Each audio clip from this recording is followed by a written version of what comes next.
sim, o No Break. Isso, não parece? Era isso ou era Illinois? Não. Isso aí, a gente foi uma pessoa da equipe de arte que criou o design, né? Mas é verdade, tem uma... Daqueles primeiros computadores brancos, né? Antigamente. Sim. Eu tô tirando dúvidas aqui, já estamos começando assim. Vamos falar sobre futuro. Davi, eu gosto muito da sua filmografia, já falei sobre o Continente, adoro o que você faz. E o filme, ele vem de uma caminhada por festivais, saiu vitorioso no Festival de Brasília. Eu acho que isso é um pontapé inicial muito bom, né, para o filme chegar em cartaz e encontrar seu público, né? A gente espera que sim.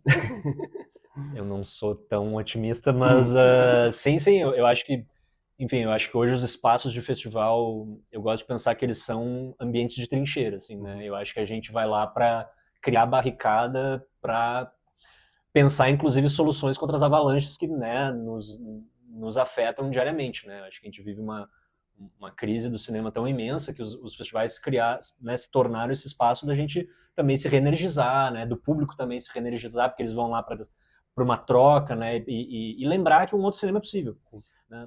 E ele começa com uma trajetória lá fora, mas esse circuito de festivais aqui no Brasil tipo, é muito importante, né? Sim. Para as pessoas entenderem, estamos aqui, né? Estamos resistindo ainda fazendo cinema, né? Que embora a gente veja muitos filmes sendo lançados, muitos filmes em cartaz, as pessoas não imaginam a dificuldade que é colocar um filme brasileiro em cartaz, trazer ele, né? E o seu filme ele tem esse aspecto em específico, ele foi gravado em duas partes, né? Antes da enchente em Porto Alegre, depois o que esse processo mudou no filme e o que ele ajudou você nesse processo? Ele teve algum benefício, isso? Eu acho que assim, foi um processo muito trágico e muito violento, né?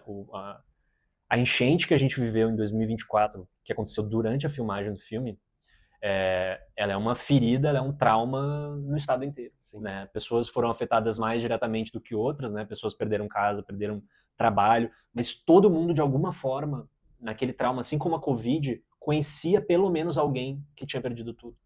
E eu acho que isso cria um trauma coletivo que é inexplicável. Então, ter vivido isso no filme mexeu muito com a gente, inclusive de pensar humildemente qual é a relevância do cinema frente à tragédia. Qual é a relevância de fazer cinema frente a uma catástrofe. Tudo isso já estava no filme porque meses antes, em setembro de 2023, já tinha tido uma enchente em Porto Alegre. A gente estava terminando de escrever o roteiro, a última versão de roteiro, e já fazendo pesquisa de locações, e Porto Alegre viveu já uma grande enchente. Não tão grande quanto não da mesma proporção, mas já bastante grande. Então são coisas que, obviamente, a gente vinham nos atravessando, né? Tragicamente nos atravessaram de novo, a gente não esperava. Eu acho que o que mudou primeiro, acho que essa sensação de como traduzir isso no filme, porque, obviamente, mesmo que já tivesse no filme como tema, porque a inteligência artificial já estava no filme no roteiro, a enchente já estava no filme como roteiro antes, mas essa sensação do que a gente viveu ali, eu acho que só o acontecimento nos trouxe para tentar expressar isso, como que a gente dá conta desse sentimento, dessa tragédia, dessa magnitude, da nossa irrelevância frente a isso, porque a verdade é que a gente se sente irrelevante perante tudo que está acontecendo. A segunda coisa foi que a gente teve muitas locações que foram destruídas por causa da enchente. Uma delas era o bairro de luxo, que não era um bairro de luxo, porque a gente queria filmar em bairros de luxo de Porto Alegre, que são bairros privativos, que privatizaram partes da cidade. E, obviamente, esses lugares não deixaram a gente filmar lá, por motivos óbvios. Sim. E a gente teve que inventar esse lugar num complexo industrial, que foi super parceiro pra gente maquiar o lugar e fingir que era um bairro de luxo. Esse lugar foi destruído pela enchente. Então, assim, em dado momento a gente achou que o filme não ia ser mais possível ser terminado, porque a gente não tinha mais dinheiro para inventar nada, né?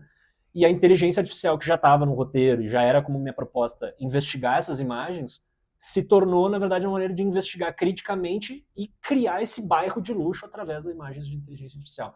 Né? Então, o bairro de luxo que a gente vê no filme são imagens de inteligência artificial que exploram e criticam, inclusive, a estética dessas plataformas, né? Que, curiosamente, ou não, né? Coincidentemente ou não, são as estéticas muito parecidas das propagandas desses bairros de luxo que pulverizam a cidade por todo lado. Em Porto Alegre, onde tu vai, um outdoor, tem propaganda desses lugares, e a estética é a Isso mesma. está acontecendo tipo, em todo mundo, né? E aqui no Brasil tem fortemente avançado nesse tipo de tecnologia, né?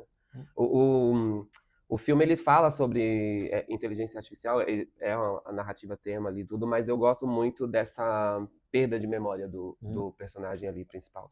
Você acha que essa perda de memória também dele também tem a ver com esse apagamento, esse esquecimento de que muitas vezes o Brasil e o brasileiro têm das suas histórias? Sim. Eu acho que o Brasil é um país amnésico. Né? Muito rápido, né? A gente passa muito rápido, esquece muito rápido das coisas, né? E eu acho, o que mais me preocupa é que eu acho que a gente está agora enfrentando uma angústia global, que é o avanço da inteligência artificial, mas eu acho que a gente tem que trazer esse debate para o Brasil, e esse debate não pode ser o mesmo dos Estados Unidos, da China e da Europa. A gente vive num país colonizado, onde a desigualdade é o regime social que a gente vive. A desigualdade é a violência. A herança do colonialismo é diária. Como que a gente pensa a inteligência artificial com esse passado, que é presente? É uma outra discussão.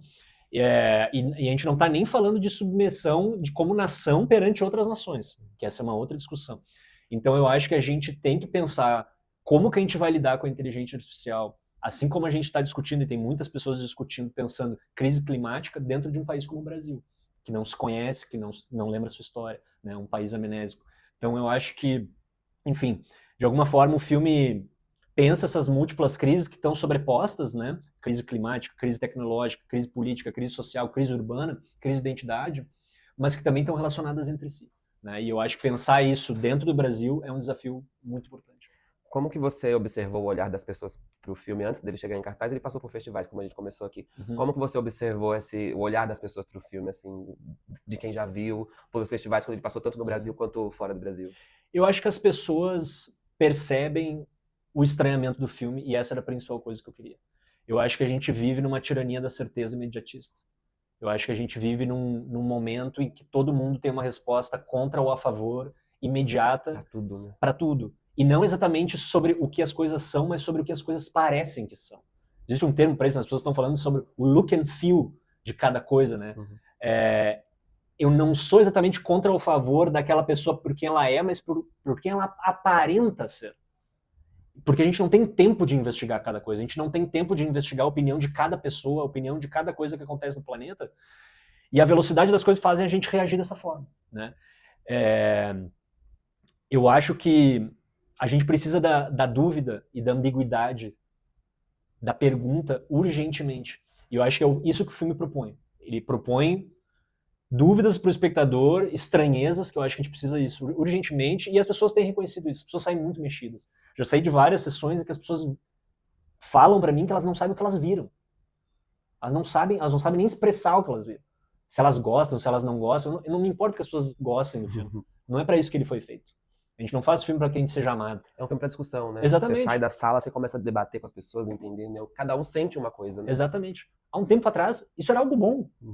A gente ia no cinema, a gente ia numa peça de teatro para debater coisas. Saía para uma mesa de bar, falar, né? Exato. Discutir, né? Era uma coisa saudável. A gente aprendia uns com os outros. Hoje em dia, não. Se um filme te deixa dúvidas, o filme é ruim. Ah, que bobagem, não quer dizer nada, não tem Lego, um credo, não sei o que tal. Não, mas como assim? Isso é importante. A dúvida é importante. E eu acho que eu tenho dito isso, assim, eu acho que a gente vive uma distopia muito grande da atenção. Né? E eu acho que a crise que a gente vive no cinema também tem a ver com isso. E eu acho que essa crise de atenção passa por essa tirania das certezas. Né? Eu acho que, por exemplo, por que um vídeo do Neymar feito totalmente por inteligência artificial depois da Copa, vídeo de 3 minutos, tem 33 milhões de views em 1 hora? O que atiça? O que significa aquele vídeo?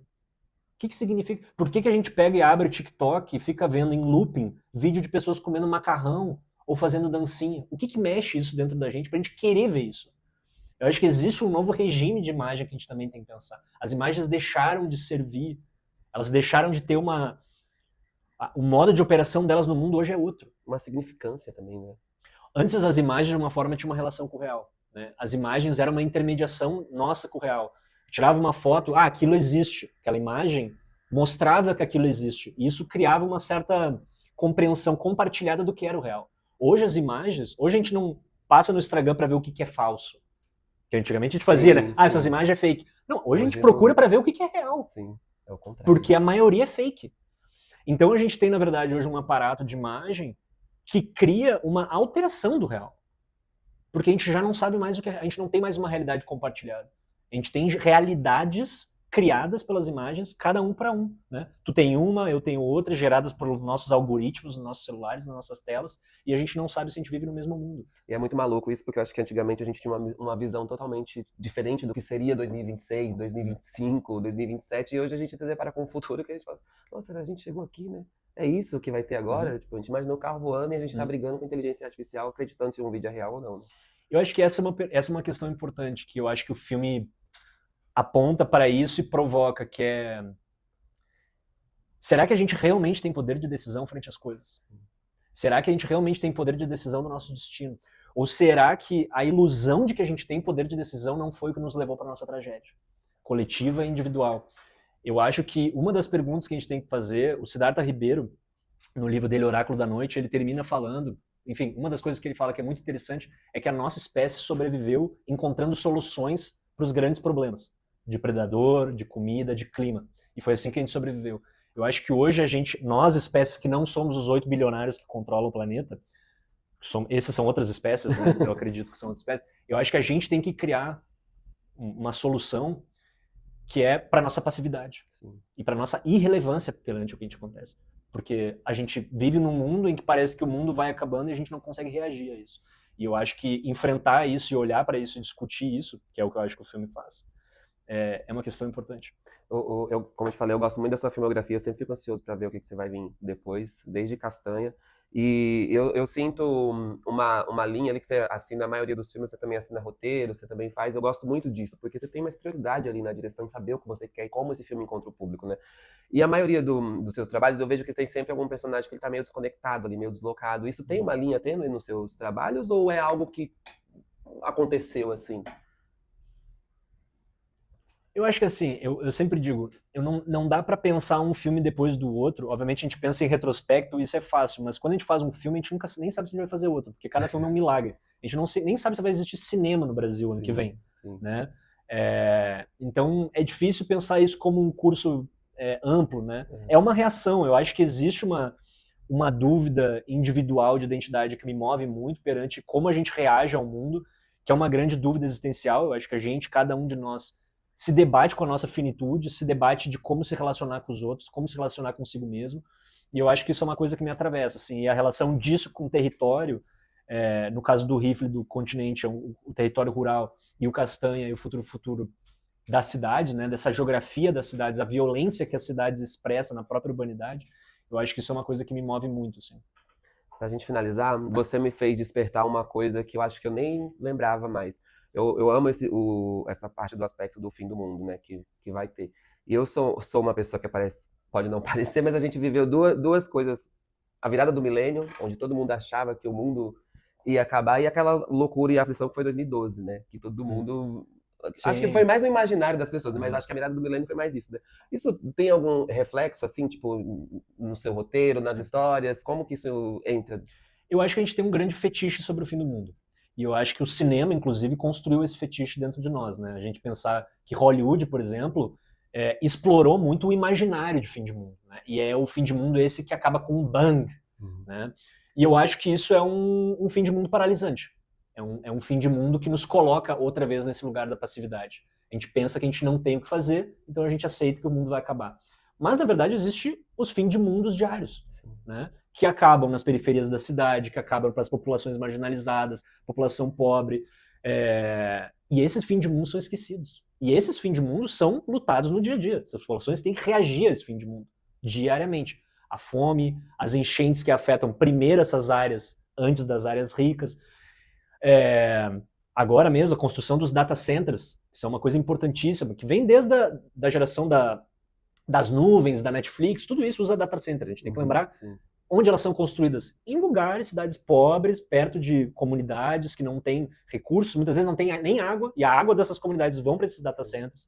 Então, exploram isso, né? Exploram isso. Então, são dois tipos de fim de mundo, e eu acho que o filme também aponta isso. Existe o fim de mundo diário, conta-gotas, que é visto na primeira parte, e o fim de mundo fetichista, né? Que é, de alguma forma, quase hedonista no filme, nesse bairro rico, né? Então, se o mundo vai acabar, nós temos que celebrar, nós temos que beber, nós temos que comer e aproveitar a vida. Que é um fim de mundo paralisante, né? Eu acho que é preciso também de pensar que fins de mundo existem, né? E quantos fins de mundo já aconteceram.